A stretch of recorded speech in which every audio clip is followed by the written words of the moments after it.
What if the person chosen to change history felt completely unqualified to do it?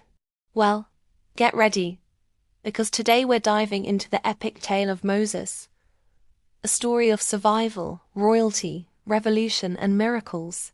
Our story begins in ancient Egypt, a land of pyramids and pharaohs.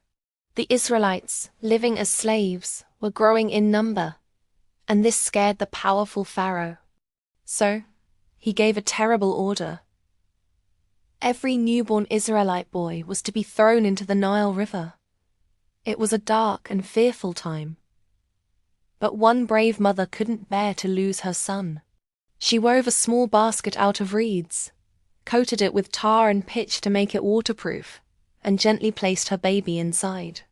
With a heavy heart, she set the tiny ark afloat on the Nile, trusting fate, and maybe something bigger, to protect him. The baby's older sister Miriam watched from a distance.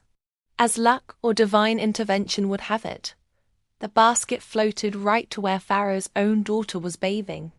She saw the basket, heard the baby's cry, and her heart was filled with compassion.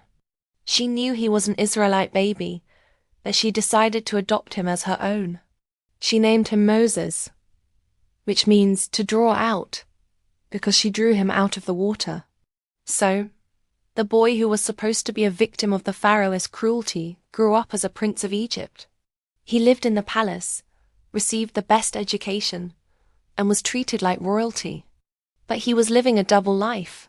He was an Israelite by blood, but an Egyptian by upbringing. One day, as a young man, Moses saw an Egyptian taskmaster brutally beating an Israelite slave. Something inside him snapped. In a flash of anger, he struck the Egyptian, killing him. Terrified, Moses buried the body in the sand. But his secret wasn't safe. The next day, he saw two Israelites fighting, and when he tried to intervene, one of them said, "Are you going to kill me like you killed the Egyptian?" Realizing his life was in danger, Moses fled Egypt. He journeyed across the desert and ended up in a land called Midian. There, he became a humble shepherd, married a woman named Zipporah, and started a new, quiet life. For 40 years, the Prince of Egypt lived as a simple herdsman. He must have thought his past was behind him forever. But destiny had other plans. One day, while tending his flock on Mount Horeb, he saw something astonishing. A bush that was on fire, but wasn't burning up. As he approached, a voice called out from the flames, "Moses! Moses!" It was the voice of God. He was told to return to Egypt and lead his people, the Israelites, out of slavery and into a promised land flowing with milk and honey. Moses was terrified. He was a fugitive, a shepherd, and he had a speech impediment. He made excuse after excuse, but God reassured him, giving him a staff that could turn into a snake, and promising that his brother Aaron would be his spokesman. So, with newfound courage, Moses returned to the land he had fled. He and Aaron went before the mighty Pharaoh and delivered the message. "Let my people go." Pharaoh, whose heart was hardened, laughed at them. He wasn't about to let go of his massive workforce.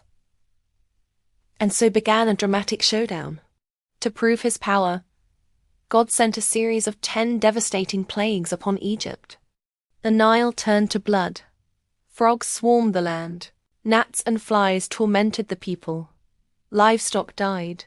Boils broke out. And a terrifying hailstorm of fire and ice rained down. Still, Pharaoh refused. Locusts devoured every green thing, and a thick darkness covered Egypt for 3 days. But Pharaoh's heart remained hard as stone. Finally, the 10th and most terrible plague came. The angel of death passed through Egypt, and the firstborn son in every Egyptian household died, from the palace to the prison. Only the Israelites, who had marked their doorposts with the blood of a lamb as instructed, were spared. Grief-stricken and broken, Pharaoh finally surrendered. He summoned Moses and Aaron in the middle of the night and begged them to take their people and leave.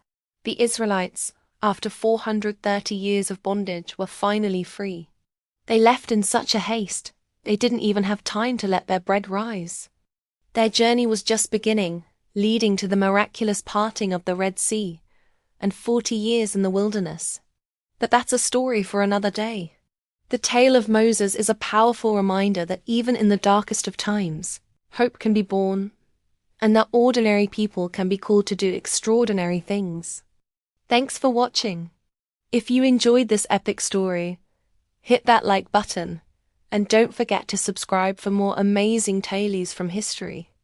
And share this story with someone who needs strength to keep trusting God in their journey.